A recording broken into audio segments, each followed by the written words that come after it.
Okay YouTube channel आप सभी लोगों का हार्दिक स्वागत एवं अभिनंदन करता है। आज के इस नए एपिसोड में एक सबसे भयावह घटना आपके सामने पेश होने जा रही है।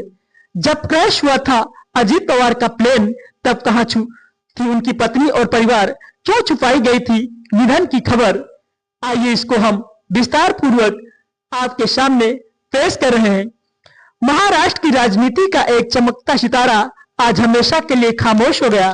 राष्ट्रवादी कांग्रेस पार्टी के प्रमुख और राज्य के डिप्टी सीएम अजीत पवार का आज सुबह बारामती के पास एक भीषण चार्टर विमान हादसे में निधन हो गया।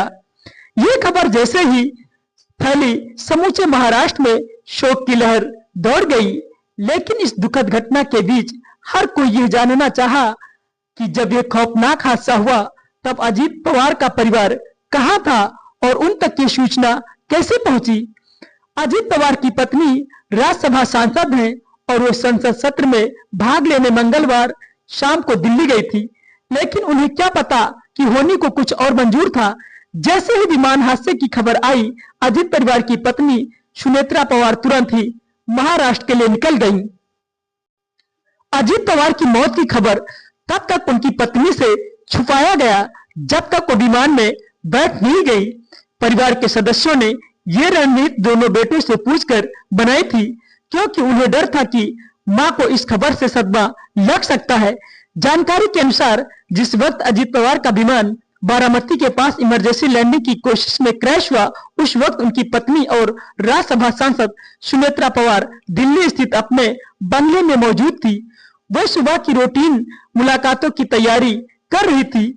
उन्हें अंदाजा भी नहीं था कि कुछ ही हजारों किलोमीटर दूर उनके जीवन का सबसे बड़ा वज्रपात होने वाला है।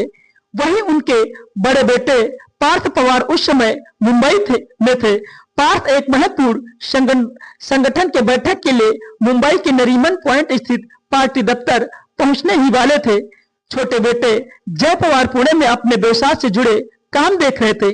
जैसे ही विमान का संपर्क एयर ट्रैफिक कंट्रोलर से टूटा और क्रैश की खबरें सोशल मीडिया पर तैरने लगी, पूरा परिवार स्तब्ध रह गया। सबसे पहले घटनास्थल पर छोटे बेटे जय पवार ही पहुंचे, उसके बाद वो अस्पताल गए। इस बीच शरद पवार के पोते और अजीत पवार के भतीजे रोहित पवार भी पहुंचे। अजीत पवार के विमान क्रैश होने की आधिकारिक जानकारी सबसे पहले पुणे के जिला कलेक्टर और एसपी ग्रामीण ने सुनेत्रा पवार को फोन पर दी। सूत्रों के मुताबिक फोन पर जैसे ही बताया गया कि विमान में आग लग गई है, सुनेत्रा पवार वही फर्श पर बैठ गई और बदहवास हो गई। उनकी मौत की खबर नहीं बताई गई। आवास पर मौजूद सुरक्षा कर्मियों और घरेलू सहायकों ने उन्हें संभाला। मुंबई में पार्थ पवार के मुख्यमंत्री कार्यालय से फोन कर इस अनहोनी की सूचना दी गई। बताया जा रहा है कि पार्थ तुरंत हेलीकॉप्टर से बारामती के लिए रवाना हुए, लेकिन उनके चेहरे पर छाया मातम सब कुछ बयां कर रहा था। अजीत पवार केवल एक नेता नहीं बल्कि महाराष्ट्र की राजनीति के पावर हाउस थे। शरद पवार के भतीजे के रूप में उन्होंने अपना राजनीतिक सफर शुरू किया, लेकिन अपनी मेहनत और कड़क मिजाज से उन्होंने अपनी एक अलग पहचान बनाई। 2019 में उनका अचानक बीजेपी के साथ मिलकर शपथ लेना हो या फिर 2023 में एक बार फिर बगावत कर एकनाथ शिंदे और देवेंद्र फडणवीस की सरकार में शामिल होना, अजीत दादा के लिए हमेशा चौंकाने वाले फैसले। उनके निधन से महायुति गठबंधन बीजेपी, शिवसेना शिंदे और एनसीपी अजीत में एक ऐसा खालीपन आ गया है जिसे भरना नामुमकिन है। बीजेपी के लिए वे एक ऐसे साथी थे जो मराठा वोटों को साधने और प्रशासनिक मशीनरी को रफ्तार देने में माहिर थे। मुख्यमंत्री एकनाथ शिंदे ने शोक जताते हुए कहा, मैंने अपना एक छोटा भाई और राज्य में एक दूरदर्शी नेतृत्व खो दिया है। भले ही राजनीतिक रास्ते अलग थे, लेकिन अजीत पवार के व्यक्तिगत संबंध सभी दलों में थे। शरद पवार के लिए यह एक बहुत बड़ा निजी आघात है। सुप्रिया सुले, जो हमेशा अजीत पवार को अपना संरक्षक भाई मानती थी, खबर सुनते ही बारामती के लिए रवाना हो गई।